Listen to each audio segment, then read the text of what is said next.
नमस्ते। ओवरव्यू में आपका स्वागत है।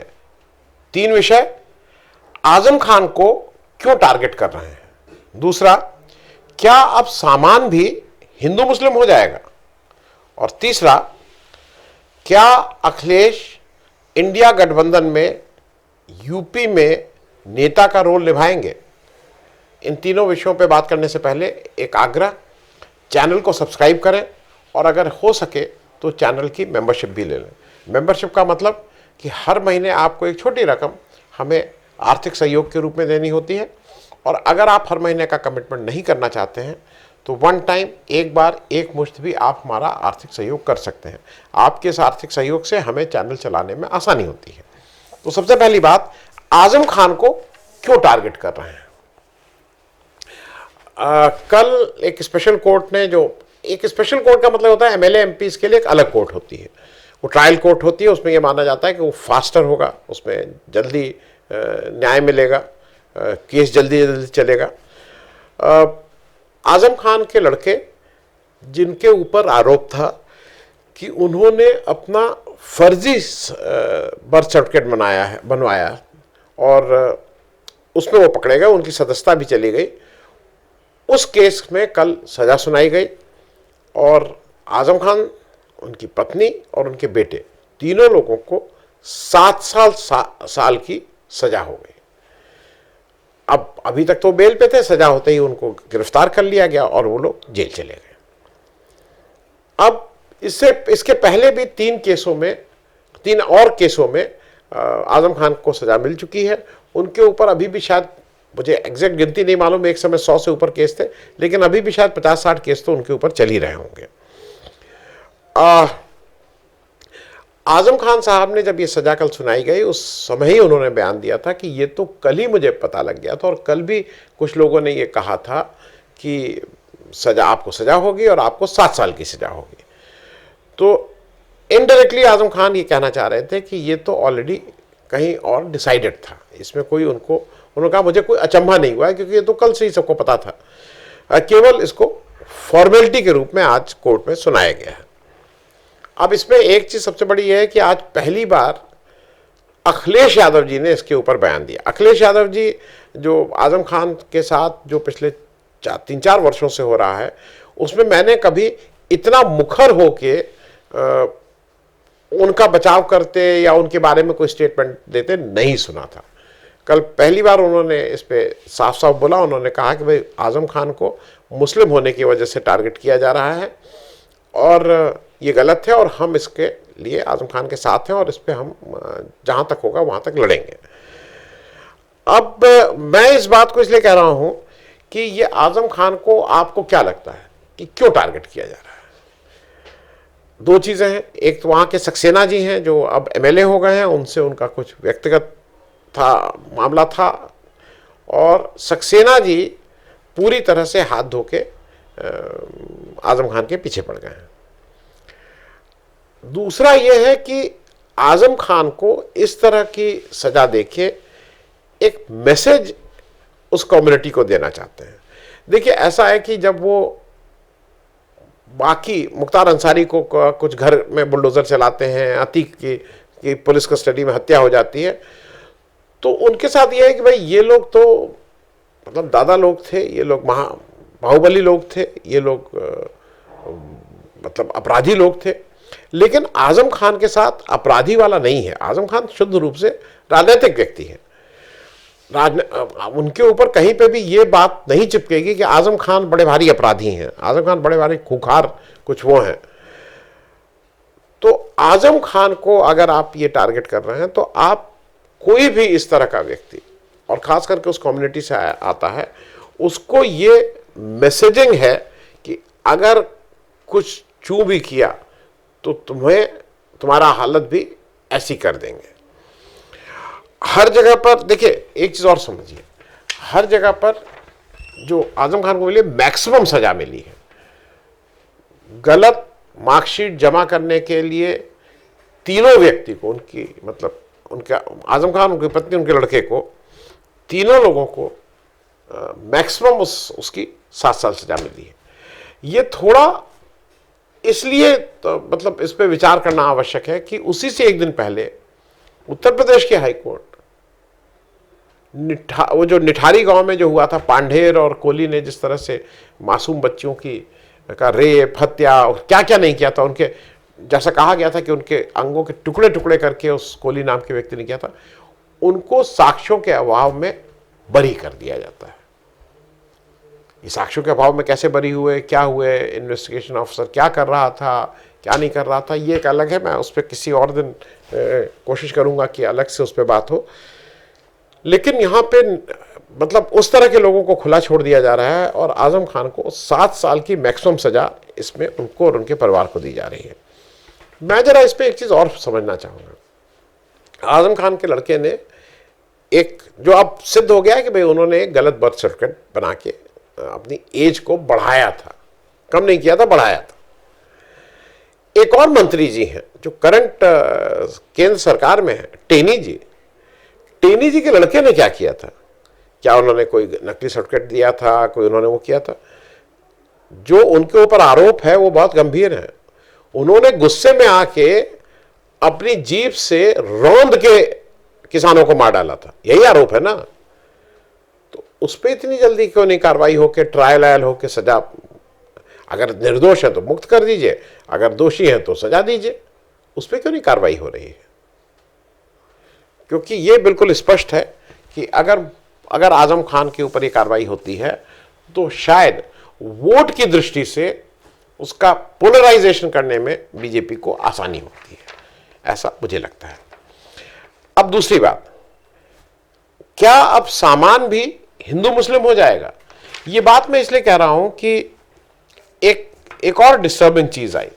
डिस्टर्बिंग चीज ये आई कि कर्नाटक में पिछली जो भाजपा सरकार थी उस समय एक हिजाब का मामला आया था। हिजाब को लेके कुछ की, हिजाब स्कूल में पहनना है, नहीं पहनना है, पहनेंगे नहीं पहनने देंगे, वो एक हिजाब का मामला था। उस समय कुछ मुस्लिम संगठनों ने मैंगलोर में शटडाउन करवाया था उस मुद्दे को लेके। उसके जवाब में, जब अभी भाजपा की सरकार की थी तभी की बात, उसके जवाब में संघ के जो डिफरेंट फ्रंटल ऑर्गेनाइजेशन हैं उन्होंने ये कहा था कि मंदिरों के बाहर जो ये फेरी वाले, ठेले वाले, पटरी वाले लगते हैं, ये मुसलमान की दुकान नहीं लगने दी जाएगी। वो स्पेसिफिक था कि मुसलमान यहां दुकान नहीं लगा सकता, और अगर वो कहीं दुकान है तो उसका बहिष्कार किया जाना चाहिए। उन्होंने ये बिल्कुल स्पेसिफिक कहा था। अब इलेक्शन हुआ, चेंज हुआ, सरकार आ गई कांग्रेस की। मंगला देवी मंदिर का जो प्रबंधन है वो सरकार द्वारा होता है। प्रत्येक वर्ष इस समय नवरात्र का मेला होता है, उसके बाद तमाम त्यौहार होते हैं, उसके लिए दुकानों का ऑक्शन किया जाता है। इस बार भी मंदिर ने 115 स्टॉल बनवाया का ऑक्शन, 115 स्टॉल में से 70 स्टॉल का ऑक्शन कर दिया है, और जो 70 स्टॉल का ऑक्शन कर दिया है, बाकी जो बचे हुए स्टॉल हैं उसका एक आध दिन में फिर से ऑक्शन होने वाला है। जो ये 70 स्टॉल ऑक्शन हुए हैं उसमें से 11 मुसलमानों को आवंटित हुए हैं। अब वीएचपी और हिंदू व्यापार संगठन के लोग ये आपत्ति कर रहे हैं कि ये मुसलमानों को कैसे दिया गया है। वो ये भी कह रहे हैं कि अब जो दुकान जो हिंदुओं की है उस पर भगवा झंडा लगा रहे हैं, और वो साफ साफ कह रहे हैं कि इन मुसलमानों की दुकानों का बायकॉट किया जाए। अब उनकी लॉजिक जरा सुन लीजिए, आपको भी सुन के। उनका कहना यह है कि मंदिर के अंदर, मंदिर कोई एक एक्ट है जिसके अनुसार मंदिर के प्रांगण के अंदर केवल हिंदुओं की दुकानें लग सकती हैं। 2002 का कोई एक्ट की बात कर रहा है। लेकिन ये दुकानें जो मंदिर के प्रबंधन है, जो सरकार का प्रबंधन है, ने जो इसको आवंटित किया है, ये दुकानें मंदिर के अंदर नहीं है। मंगला देवी प्रबंधन का जो प्रबंधन है उसने मंदिर के रास्ते पे ये दुकानें आवंटित की हैं। अब ये जो वीएचपी और जो इस तरह के जो संघ के फ्रंटल हैं, उनका कुतर्क कह लीजिए, तर्क कह लीजिए, जो भी कहिए, उनका कहना यह है कि इनकी जो शोभा यात्रा निकलती है मंदिर से, वो इस रोड पर होकर निकलती है, इसलिए दुकानें वहां नहीं लगनी चाहिए। ये एक्सटेंशन ऑफ मंदिर है। तो उसका काउंटर आर्गुमेंट जो लोग इस पे लगे हैं कि भाई इनको आप रोजी रोटी कमाने दीजिए। उनका कहना है कि इस रास्ते पर पढ़ने वाले चर्च का आप क्या करेंगे, इस रास्ते पर पढ़ने वाले नॉन वेजिटेरियन जो मांसाहारी भोजनालय उनका क्या करेंगे, इस रास्ते पर जो गैर हिंदू लोग रहते हैं उनका आप क्या करेंगे, क्योंकि ये कोई बात नहीं है। बीजेपी का एजेंडा बिल्कुल साफ है, हिंदू मुस्लिम का विवाद हो, इलेक्शन सामने है और उनको ऐसा लगता है कि इससे वोट का ध्रुवीकरण होगा और उनको हिंदू वोट खूब मतलब उनको ठीक से हिंदू वोट कंसोलिडेट होके मिलेगा। मैं दो तीन चीजें कहूं, देखिए ऐसा है कि हम सब लोग पूजा करते हैं, हम सब लोगों के घर में अलग अलग चीज तरह की पद्धति से पूजा होती है। मुझे कभी कभी अजीब सा लगता है कि एक जो परसेप्शन बना दिया गया है कि नारियल हिंदू का, खजूर मुसलमान का, बकरी मुसलमान की, गाय हिंदू की, हरा रंग मुसलमान का, भगवा रंग हिंदू का, इसको हम लोगों ने जो रंग सामान हर चीज़ों को बांट रहे हैं, वो भी शायद मेरे ख्याल में समाज के लिए अहितकर है। क्योंकि पूजा सामग्री, जैसे मैं जो रक्षा बांधता हूँ, मैं बिल्कुल ठीक से मुझे पता है कि एक समय ये अंबेडकर नगर और आजमगढ़ में बनता था, जहाँ पे मूल रूप से जुलाहे लोग थे, मुसलमान बनाते थे इसको। मूर्ति बहुत सी मुसलमान गढ़ते हैं, पूजा के पंडाल जो बनते हैं उसमें जो कारीगर आते हैं उत्तर प्रदेश में, बंगाल से, वो ज़्यादातर उसमें मुसलमानों की बहुतायत रहती है। तो आप क्या ये सबको हटा देंगे? तो मुझे कभी कभी ये लगता है कि भाजपा वोट की राजनीति में इतनी नफरत फैला रही है, इतनी नफरत फैला रही है कि जो हमारे देश का जो सोशल ताना बाना है, जो फैब्रिक है, वो फट रहा है। अब अंतिम बात, क्या अखिलेश इंडिया गठबंधन में यूपी के नेता का रोल निभाएंगे? ये मैं इसलिए कह रहा हूं कि अखिलेश यादव जी ने आज फिर से एक वक्तव्य दिया। अब इस बार वो बड़ा गुस्से में थोड़ा दिखाई दिए। वो मैं आपको पहले आप वो वक्तव्य सुन लीजिए, फिर बात करते हैं। या कोई दल क्या कह रहा है, इंडिया गठबंधन, हम ही कंफ्यूज हो गए होंगे। इसका मतलब अगर हम उन मीटिंगों में बैठे हैं तो हम ही कंफ्यूज रहे होंगे। इसीलिए जिस व्यक्ति के बारे में आप बात कर रहे हो, मुझे नहीं पता कि कांग्रेस पार्टी का कौन व्यक्ति इस तरह की बात कर रहा है। हमें तो ये लगा कि जब मध्य प्रदेश के मुख्यमंत्री जो रहे, पूर्व में कई बार मुख्यमंत्री रहे, उन्होंने मीटिंग बुलाई और पूछा समाजवादी पार्टी से, हमने अपनी पूरी परफॉर्मेंस बताई, किस समय पर समाजवादी पार्टी के विधायक कहाँ जीते हैं, कभी 1 जीते, कभी 2 जीते, कभी 5 जीते और किस जगह हम नंबर 2 पे रहे।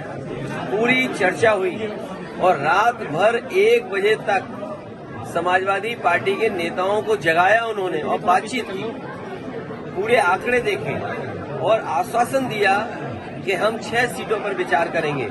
लेकिन जब रिजल्ट आया, घोषित की गई सीटें, तो समाजवादी पार्टी शून्य रही। अगर ये मुझे पहले दिन पता होता कि विधानसभा स्तर पर कोई गठबंधन नहीं है इंडिया का, तो हम उसमें कभी मिलने नहीं जाती हमारी पार्टी के लोग, न अपनी हम सूची देते कांग्रेस के लोगों को, न कांग्रेस के लोगों का फोन उठाते। लेकिन अगर उन्होंने ये बात कही है कि गठबंधन नहीं है, तो हम स्वीकार करते हैं गठबंधन नहीं है। और गठबंधन अगर केवल उत्तर प्रदेश में केंद्र के लिए होगा तो उस समय विचार किया जाएगा और जैसा व्यवहार होगा समाजवादी पार्टी के साथ, वैसा ही व्यवहार उनको देखने को मिलेगा यहाँ। अब ये क्या वक्तव्य है? ये अखिलेश यादव जी कह रहे हैं कि ये सीट की बात, जब हमसे आपको गठबंधन नहीं करना था, कुछ नहीं करना था, तो हमसे आपने सीट की लिस्ट क्यों मांगी, फिर हमसे आपने बात क्यों की? अरे भाई, बात बहुत लोगों से होती है, कहीं सेटलमेंट हो पाता है। इंडिया अगर नहीं भी होता, अगर आप बात हुई तो बात हुई। दूसरी बात, अखिलेश जी, आपने भी इमरान मसूद को 2022 इलेक्शन में बुला के अपने यहाँ बातचीत की थी, आपने भी चंद्रशेखर आजाद को बुला के अपने यहाँ बातचीत की थी। आपका उनके साथ मामला सेट नहीं हुआ तो नहीं हुआ।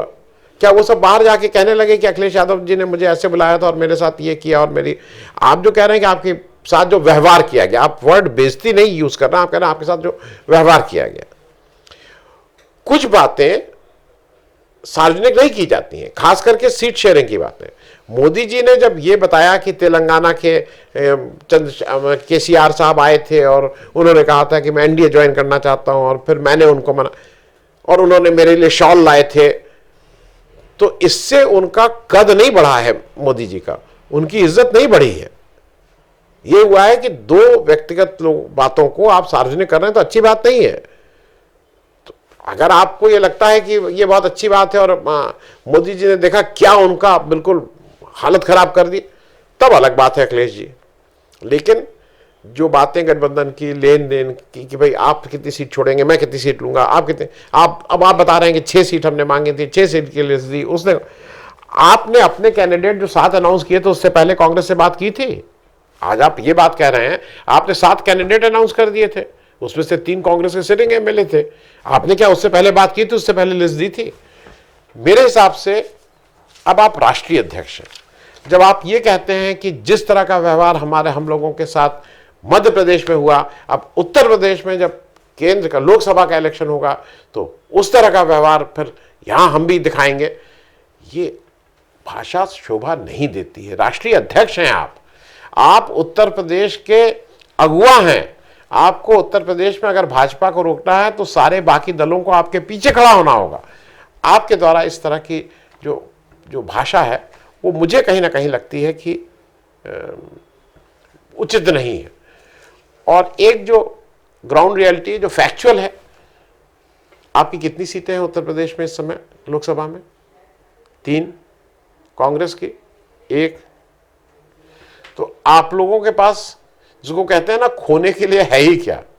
आप अगर ठीक से आप दोनों दल चलेंगे तो आपको मिलना बहुत कुछ मिल सकता है। आपको 3 से 80 तक का सफर हो सकता है, और नहीं तो 3 और 1 4 सीटें। 4 सीट में क्या आप खोएंगे और क्या वो करेंगे, वो आपको सोचना है। लेकिन मुझे अभी भी ये उम्मीद है कि चूंकि उत्तर प्रदेश में इंडिया की लड़ाई का नेतृत्व आपको करना है, इंडिया के विपक्ष गठबंधन का नेतृत्व, तो भाषा पे अगर थोड़ा संयम रखेंगे, और इस तरह के राष्ट्रीय अध्यक्ष होने के नाते आपने प्रवक्ताओं से कहते हैं ना ये सब कहने को, आपको थोड़ा भाषा पे संयम और थोड़ा धैर्य से काम लेना होगा। बहुत बहुत धन्यवाद।